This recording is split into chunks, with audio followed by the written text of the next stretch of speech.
Good morning বন্ধুরা, কেমন আছেন আপনারা সবাই? আশা করি সবাই ভালো আছেন, সুস্থ আছেন, সাবধানে আছেন। আমরাও ভালোই আছি। আজ হলো সোমবার, সকাল এখন বাজে 8টা। চলে এসেছি রান্নাঘরে, চা বসিয়ে দিয়েছি।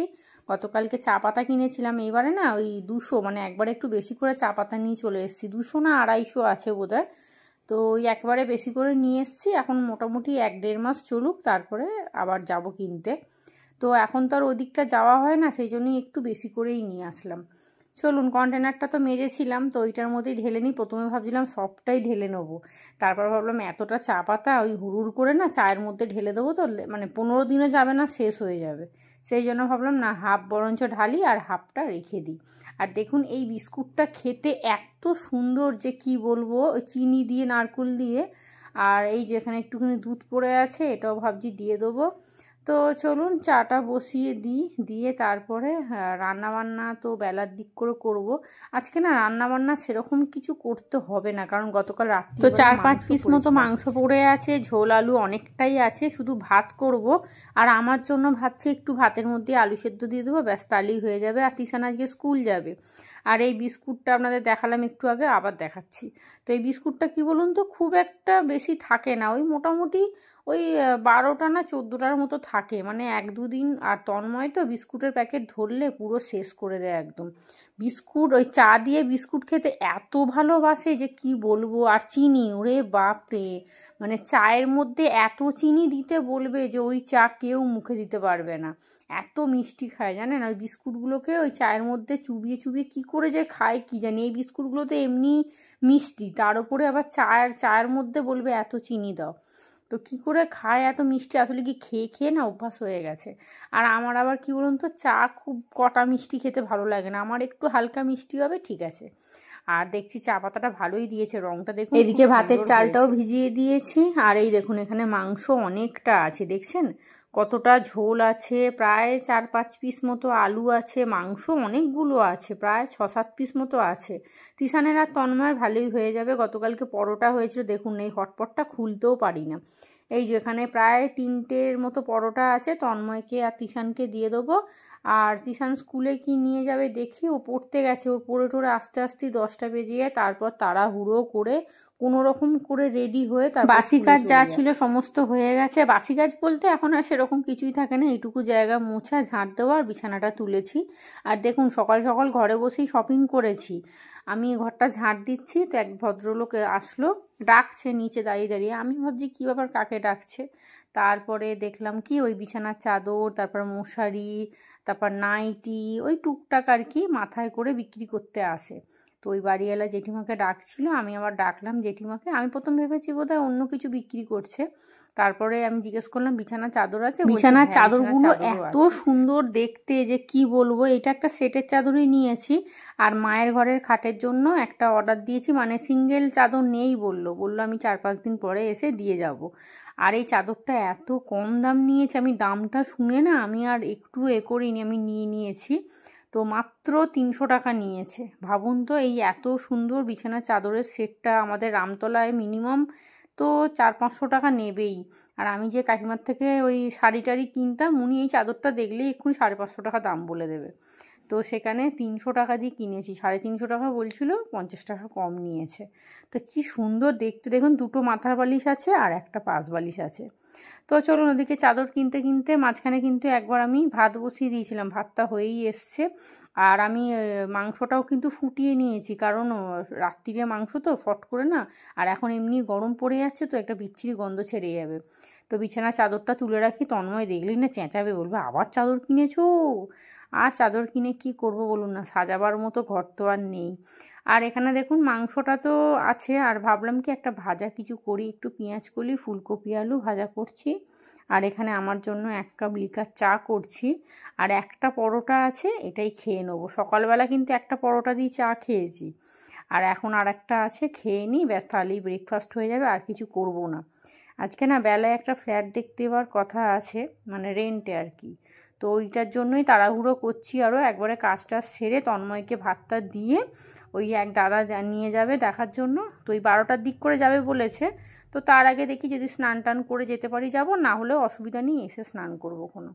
তো চলুন, এখানে এই যে নিম পাতা নিয়ে এসেছিলাম, তো তো প্রথমে ভাবলাম কি যে পুরো আঁটিটাই করে ভেজে নেবো আর কি।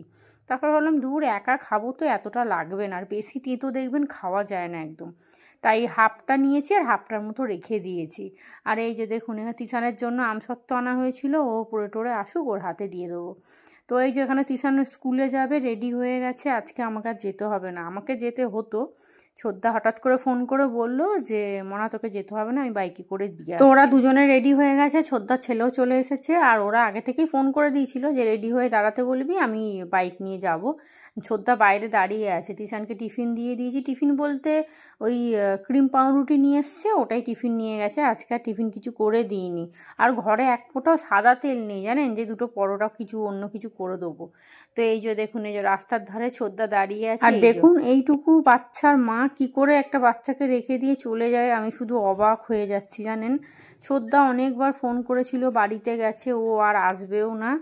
আর কি বলবো, আর ছোদ্দা ইয়ার্কি করছে তো ওই জন্য হাসাহাসি করছে। তোর মা ওকে রেখে দিয়ে চলে গেছে, বলছে ওকে নেবে না, অনেকবার বলা হয়েছিল যে ওকে নেওয়ার জন্য, বলছে আমি নেব না। তো কোথায় থাকে না থাকে কিচ্ছু জানি না, তবে এইটুকু শুনেছি যে বাপের বাড়িতে নাকি আসে, ছোদ্দা বলল, মানে ওর বাপের বাড়ির সাথে ওর সম্পর্কটা আছে। তো যাই হোক চলুন, যে যার পার্সোনাল ব্যাপার। তো আমার একটা জিনিসই খারাপ লাগছে, একটা মা কী করে একটা সন্তানকে ছেড়ে চলে যায় কি জানি। একটা কুকুরকেও পুষলে তারও বোধহয় একটু মায়া পড়ে যায়, মানে একটা কুকুরও যদি 6 মাস থাকে কারোর বাড়িতে দেখবেন একটু মায়া পড়ে যায়। তো তন্ময়ের খাবার দাবার সমস্ত কিছু গুছিয়ে বাড়িতে দিয়ে চলে এসেছি, এখন বাজে প্রায় 2টো। আমি এসে স্নান করেছি, ঠাকুরকে জল দিয়েছি, বাসন কোসন সব মাজলাম, রান্নাঘরটা পরিষ্কার করলাম। আর এখন এই যে এখানে আমি একটু ভাত ছিল ফ্রিজে, ওটাই এখন গরম করে নিচ্ছি। আর আসার সময় না এক পিস মাছ দিয়েছে মা, কাঁচা মাছই দিয়েছে। তো মা কিনেছিল, বলছে একটা নিয়ে যায়, গরম গরম ভাজা করে খাবি।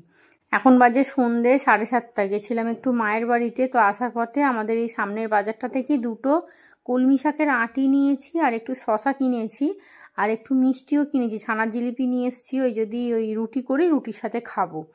তো সকালবেলা একটা ফ্ল্যাট দেখতে গেছিলাম, ফ্ল্যাটটা খুব সুন্দর, খুব ভালো, মানে দেখতে খুব সুন্দর, জায়গাও মানে মোটামুটি ঠিক আছে, কিন্তু এত দূরে যে কি বলবো আপনাদের, মানে অত দূরে তন্ময় যাবে না, বলছে আমার কাজটা খুব অসুবিধা হয়ে যাবে, আর তিশানের স্কুল পড়াটাও খুব অসুবিধা হয়ে যাবে। তো সেই কারণে আর নেওয়া হবে না, মানে যে দাদা নিয়ে গেছিলো তাকে বলে দিয়েছি যে না আমরা নিতে পারবো না। তো চলুন, এখানে বাসন পড়ে আছে, বাসন কোসন মাজবো, রান্নাঘরটা পরিষ্কার করব। আর এক ফোঁটাও সাদা তেল ছিল না, বললাম না, একটা সাদা তেলের প্যাকেট নিয়ে আসলাম। আর তন্ময়কে চা করে দিয়েছিলাম, মানে সন্ধেবেলা কিন্তু চা খাওয়া হয়ে গেছে। আর এখন যেহেতু মায়ের বাড়িটা সামনে, তো টুকটাক করে ঠিক চলে যাই, একটু বসে গল্প টল্প করি, তারপরে বাচ্চাটা আছে একটু কোলে টোলে নিই, বেশ ভালো লাগে। দেখবেন বাচ্চাদের না কোলে নিতে খুব ভালোই লাগে, একটু চটকাতে আর কি। আর দেখুন এখানে ডিম নিয়ে এসেছি, আগামীকালকে কি রান্না হবে জানি না, একটু ডিম নিয়ে এসেছি, ডিম করব, কি করব দেখি আগে। ফ্রিজটার অবস্থা ভীষণ খারাপ, ভীষণ খারাপ। আর এখানে 2-3টের মতো ফাটা ডিমও আছে, মানে ডিমগুলো গোটাই, খালি একটুখানি ফেটে গেছে বলে সামনের দোকানের কাকু দিয়ে দিয়েছে। তিশান পড়তে বসে গেছে, ও পড়া করছে। এবারে রাতে রান্না বান্না বলতে ভাবলাম তো রুটি করব, তারপরে হঠাৎ করে ঠিক করলাম যে চাউ করি বরঞ্চ। রান্নাঘরের যা বাসন কোসন ছিল সব মেজে নিয়েছি, এই যে চাউ করব। ফ্রিজে না ওই ক্যাপসিকাম, গাজর, বিনস, ফুলকপি সব কিছু আছে, তাই ভাবলাম একটুখানি ঠান্ডা ঠান্ডা আছে, একটু গরম গরম চাউ করি, ঝামেলা মিটে যাবে। আর তেলের প্যাকেটটা ঢেলে রেখেছি, তেলের কন্টেনারগুলো কিন্তু বস্তা থেকে বাড়ি করিনি, কারণ ঘর সাজাবার আর কোনো ইচ্ছাই নেই আমার। চাউটা সিদ্ধ করে রেখে দেবো, চাউমিনটা করব কিন্তু সেই 10টার দিক করে, এখন বাজে ওই 9টা। আর চাউটা এমনিও জল ঝরতে সময় লাগবে। এখানে বাসনও মেজে নিয়েছি, রাত্রির বাজে এখন প্রায় 10:30। এখানে চাউমিন একদম রেডি হয়ে গেছে, ডিম, গাজর, ফুলকপি, ক্যাপসিকাম সমস্ত কিছু দিয়েছি। আজকে কিন্তু আলুটা দিইনি, তন্ময় যখন চাউ খেতে চায় না তখন আমি আর আলুটা দিই না, কারণ একটু দোকানের মতো করতে চাই আর কি, কিন্তু দোকানের মতো তবুও হয় না। আর তন্ময় চাউ খেতে খুব একটা ভালোও বাসে না। এই দেখুন একদম ঝরঝরে হয়েছে, খেতে বেশ খুব সুন্দর লাগছে। তো চলুন এবারে খাওয়া দাওয়া করে শোবো, বিছানাও একদম রেডি। তো তিশান খেতে বসে গেছে, ওকে খেতে দিয়ে দেবো। তো ভিডিওটাও এখানেই শেষ করি। আপনারা সবাই ভালো থাকবেন, সুস্থ থাকবেন, সাবধানে থাকবেন। আমার চ্যানেলটা প্লিজ সাবস্ক্রাইব আর কমেন্ট করে জানাবেন ভিডিও কেমন লাগছে। এখন কিন্তু এরকম ছোট ছোটই ভিডিও দেবো, তো যতটুকু পারছি আমার জীবনের আপডেট আপনাদের দেওয়ার চেষ্টা করছি, এই আর কি। কারণ চ্যানেলটা তো দেখছেন কিছুই হচ্ছে না, আগেরটাও হলো না। তো যাই হোক বাদ দিন, আজকের মতো সবাইকে টাটা।